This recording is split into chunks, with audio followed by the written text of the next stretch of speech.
This is a film study focused on Jaxon Smith-Njigba, who lit up the Tennessee Titans just like he has so many other defenses in 2025, this time to the tune of 8 catches on 10 targets, 2 touchdowns for 167 yards. We'll get right into the film. I'll give you some thoughts at the end, as well as quote some statistics that kind of give you an idea about how devastating he's been so far this year.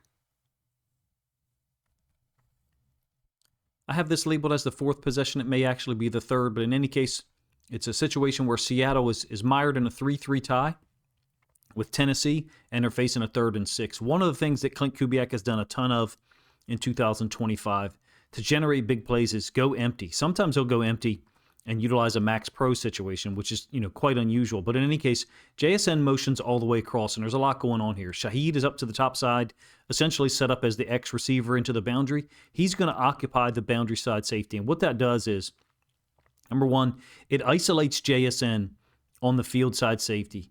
Secondly, you got a perfect pocket throwing platform for Sam Bradford. He could actually step up a little bit in order to throw the football if he wanted to, and he's got all day to get this done.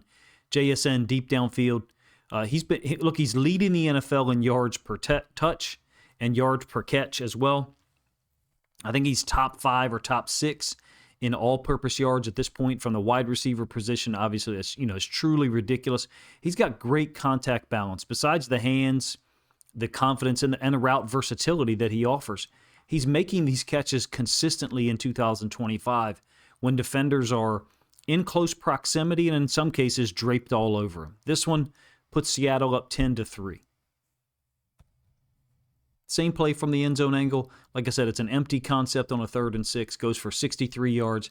You take a look at the pocket that Sam Darnold gets to throw from.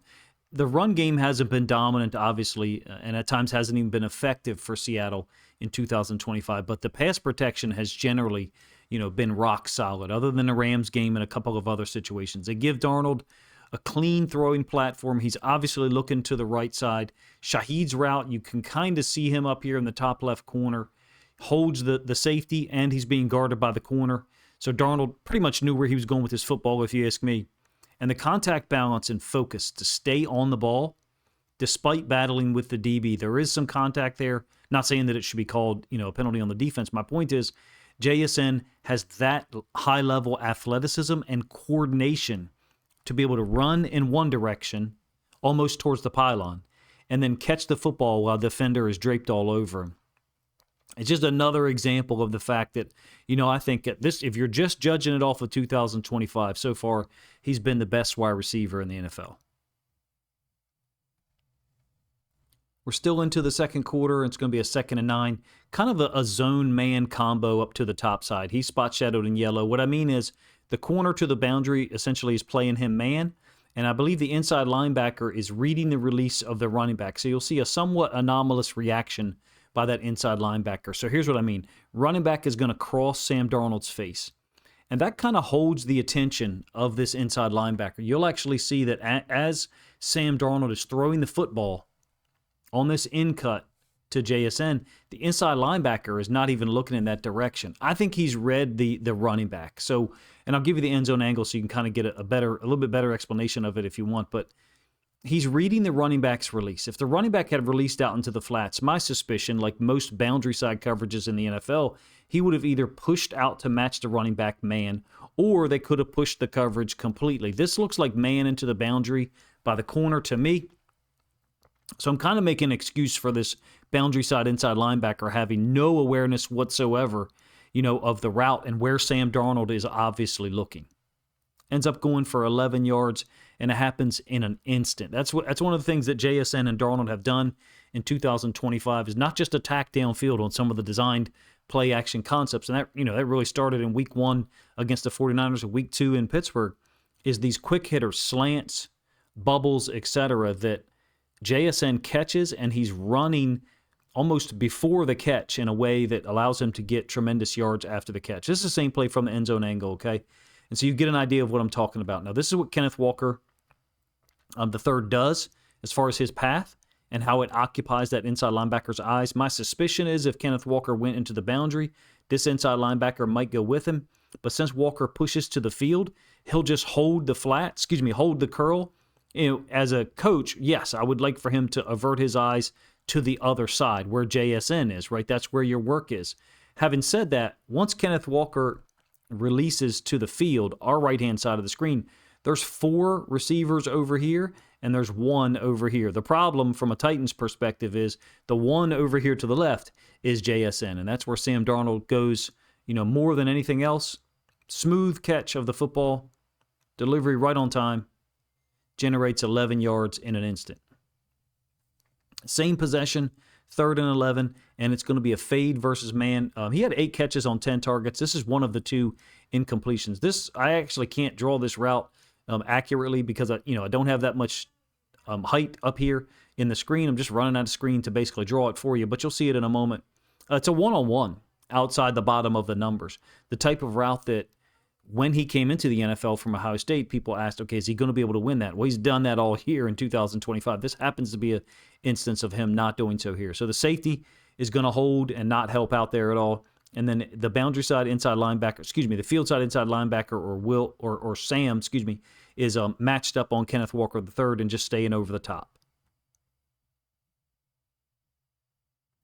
Some fight between JSN and that corner to try to create the ability to push off and separate.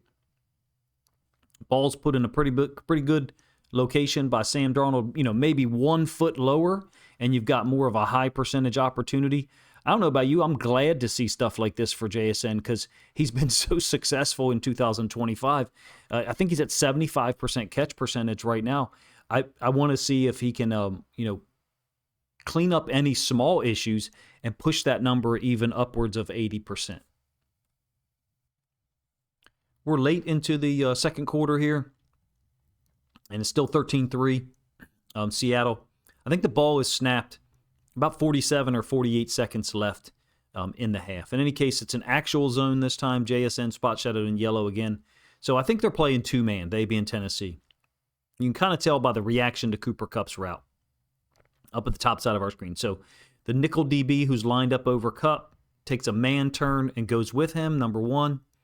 Number 2, the safeties are staying high. To me, this looks like man across the board.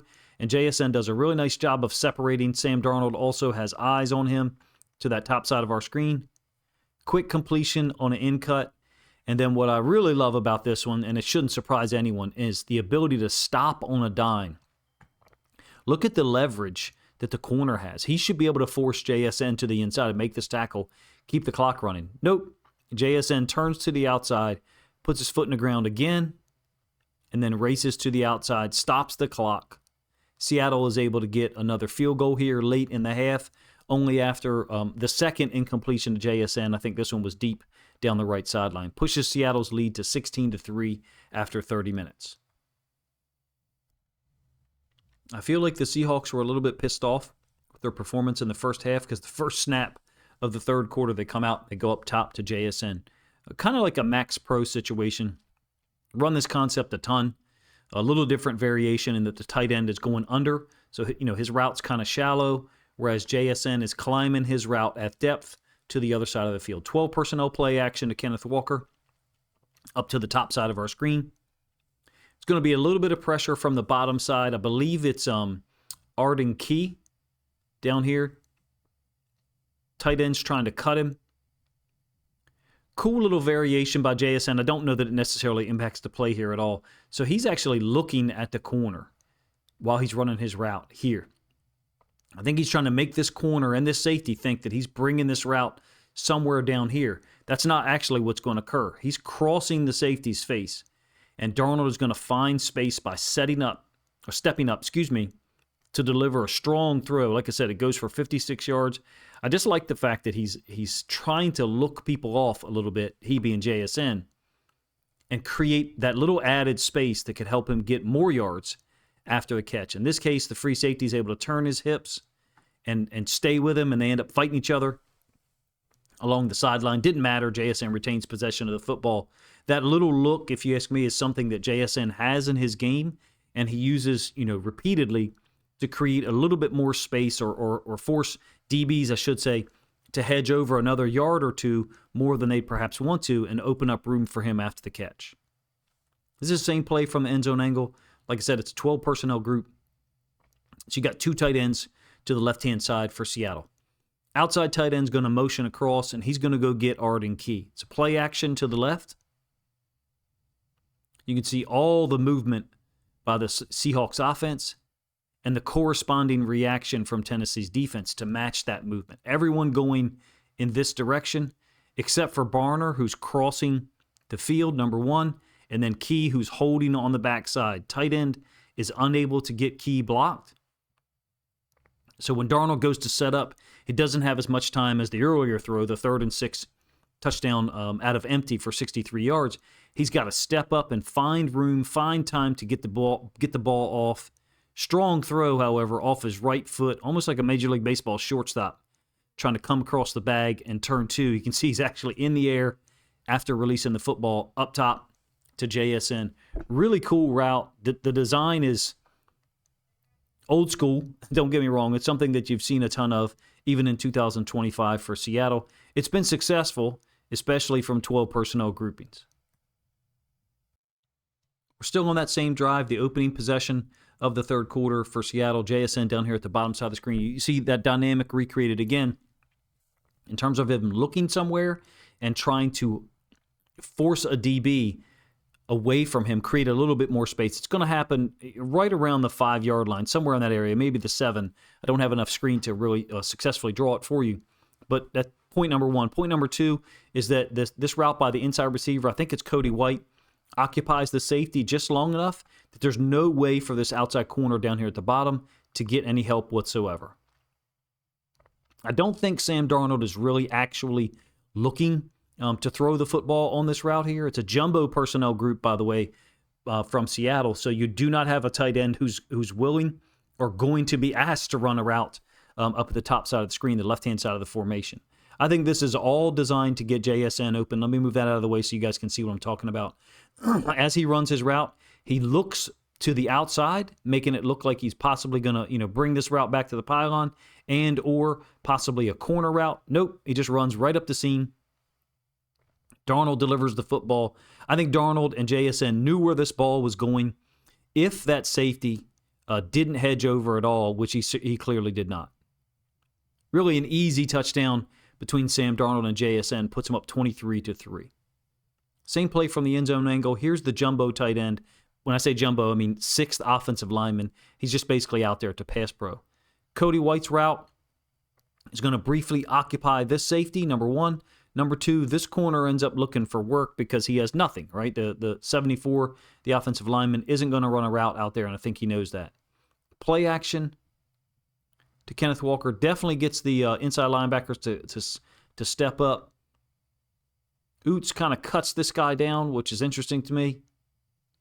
And then Darnold, looking in the middle of the field, comes back immediately, instantly, I should say. This is all by design, in my opinion.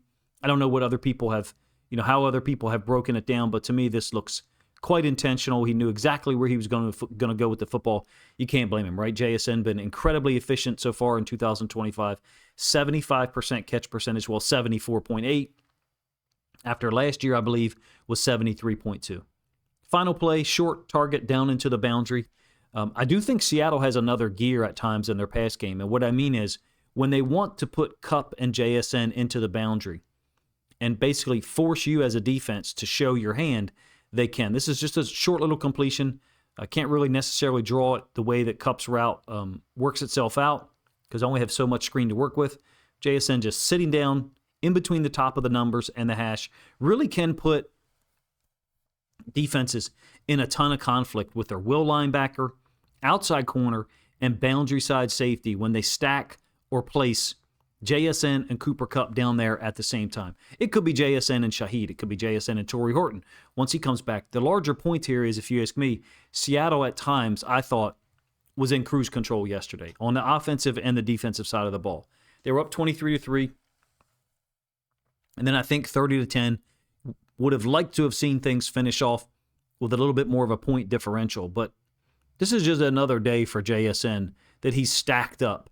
I think he's playing like the best wide receiver in the league. The consistency is what does it for me. So he had 8 catches on 10 targets. And that's 16.7 yards per target, I believe, 167 yards on 10 targets.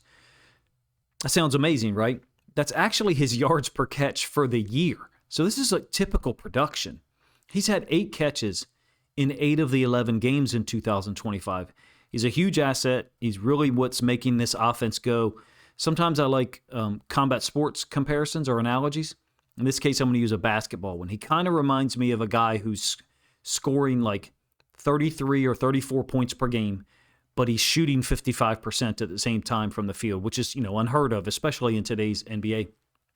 He's got a 75% catch percentage, which is better than 2024, slightly better.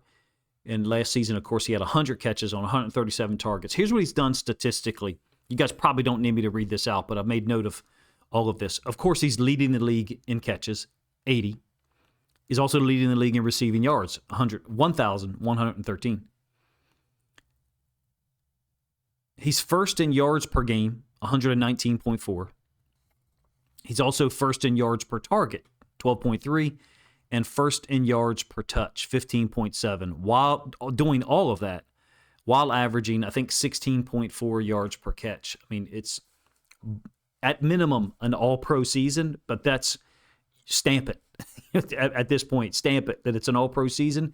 And to me, he's the best wide receiver in the league. He's one of the guys that if you wanted to sit and have a sports discussion, which I, A, don't have time for these days, and B, I'm not really super interested in investing that much time in it. He's one of the guys that you could look at and say, how could you find an offensive player more important to his team that's not a quarterback at this point in time? JSN is right up there with everybody in 2025, in my opinion. It's been an unbelievable season, a fun film to watch of him every single week.